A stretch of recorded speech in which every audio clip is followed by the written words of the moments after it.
NASA, abbiamo un problema. Mi hanno fatto notare che ultimamente sui social circola una versione di questa foto. Ho pensato di fare un breve video per chiarire il problema.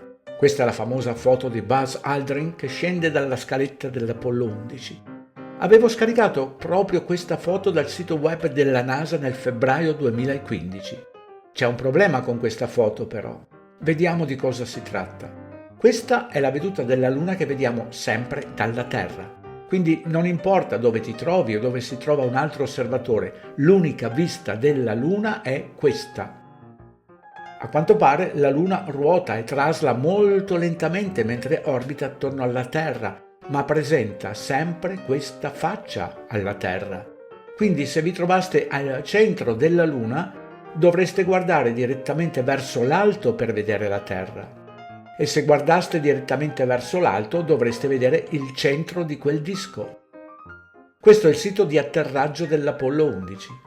Potete vedere che si trova a circa 15, forse 20 gradi per essere generosi, 15 o 20 gradi dal centro della Luna. Quindi non c'è assolutamente modo di vedere la Terra all'orizzonte dalla posizione dell'Apollo 11, perché la Terra sarebbe a circa 15-20 gradi dal centro perpendicolare della nostra testa. Non sarebbe mai all'orizzonte. A suo tempo avevamo esaminato più da vicino questa immagine con Photoshop e, una volta elaborata l'immagine, si riscontra che la Terra ha un riquadro rettangolare intorno, che indica che l'immagine è stata incollata. Come ha fatto la NASA ad aggirare questo problema? Come ha risolto questo problema? Hanno semplicemente ritagliato la Terra e l'immagine originale non si trova più sul sito web della NASA. Ma hanno veramente risolto questo problema? Beh no, perché c'è un'immagine ancora più famosa, questa che mostra la fase di risalita quando si avvicina per agganciarsi al modulo di comando, questa famosa foto con la Terra sullo sfondo.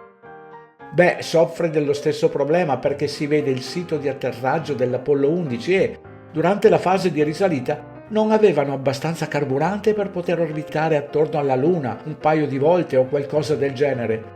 Tutto quello che dovevano fare era salire, inclinarsi e incontrare il modulo di comando.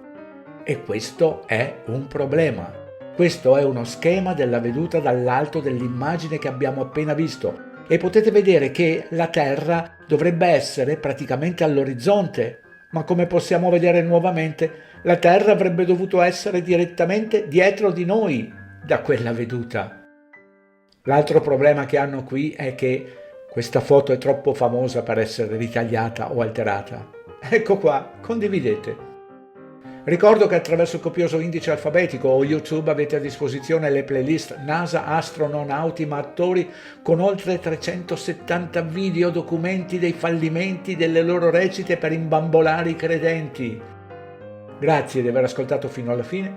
Sono sempre in pronta consegna i libri Il risveglio e Il secolare nuovo ordine del male. Il semplice valore di una buona tazzina di caffè è più che gradito attraverso PayPal.